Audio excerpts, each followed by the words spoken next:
Let's take a look at a scene using global illumination. This is a standard test scene called a Cornell box because it comes from Cornell University when they first started developing global illumination algorithms in the 80s. So this is a standard scene that's used to illustrate how global illumination works. Global illumination is any rendering method that takes into account the movement of light among surfaces, so bounce light. Now, just to confuse you, mental ray has a specific feature called, quote, global illumination, unquote. But that's really only one type of global illumination. The term really is more generic than that. Mental ray has several different types of global illumination built into it. For example, it uses ray tracing for glossy and mirror reflections, and it uses something called final gather for the diffuse reflections or the bounce light.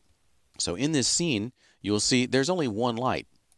So I've got this scene here, it's called Cornell box, and there's just one light in the scene.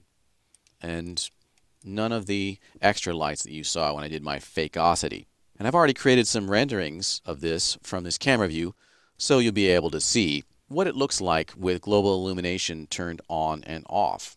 So I'm going to hit Alt-Tab and I'm going to go to my Windows viewer here so we can compare these.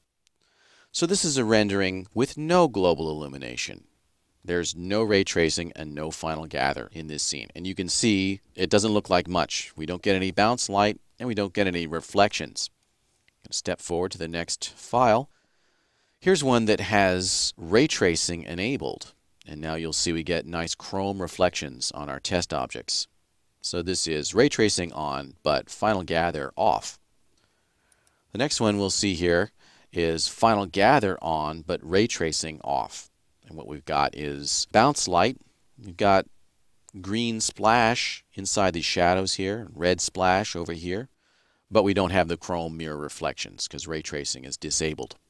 And then finally, the whole enchilada. We've got both types of global illumination active in this rendering.